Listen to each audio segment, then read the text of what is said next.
When you're coping well with the ups and downs of life, when your thoughts are rational and your emotions are calm, you are said to be functioning within your window of tolerance.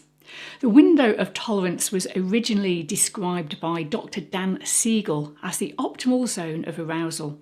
If you stay within your window of tolerance, you're able to process and successfully respond to the demands of everyday life. So let's imagine you get a phone call from your boss and she asks you to do additional work over the weekend. Now that stressor may increase your level of arousal, maybe even to put you at the edge of your window of tolerance. But if you're still within that window, you can handle the stress and stay clear-headed. During times of extreme stress, you can move outside of your window of tolerance into a state of hyperarousal. The sympathetic nervous system is ignited and the fight or flight response activated. In this state, you may feel angry, irritable, chaotic, hypervigilant, anxious, have racing thoughts and a sense of restlessness. Hyperarousal results in the deactivation of your prefrontal cortex, which is responsible for executive function such as attention and impulse control. When the prefrontal cortex is essentially shut down, it's very difficult to think clearly and rationally. Stress can also make you plummet into a hypoaroused state. The parasympathetic nervous system is engaged and you freeze in response to stress or danger. In this state, you may feel overwhelmed, emotionally numb, exhausted, lack motivation and feel depressed.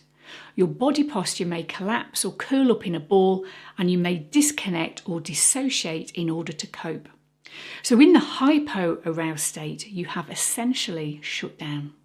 Everyone's window of tolerance is different. For example, Peter has a wide window of tolerance for meeting deadlines and working evenings and weekends.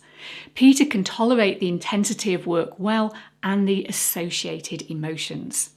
But Peter's window of tolerance quickly narrows when he's in a potential conflict situation. His blood begins to boil and he quickly moves into a hyperaroused state of rage. At this point, Peter's emotions are intense and difficult to manage.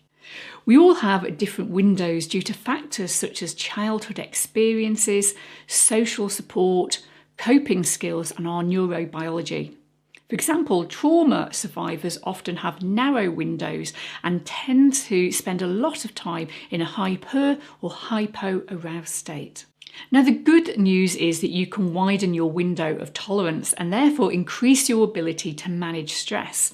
For example, if you are hyper-aroused, you might find it helpful to use techniques that settle your mind and body, such as mindful breathing, listening to calming music, going for a gentle walk, or talking to a friend. If shifting from a hypo-aroused state, this tends to require getting more active, so going for a brisk walk, doing some exercise, or engaging socially. Stimulating the senses via smell or touch, listening to uplifting music, or eating some food with a strong taste or crunchy texture. Psychological therapy may also widen your window as it can provide an external source of safety, a protected space and a personal connection with someone. So you can learn to modulate your internal states, to raise arousal levels when too low and to shift them back down when too high. So by monitoring and modulating your internal state, you can increase resilience and promote self-regulation.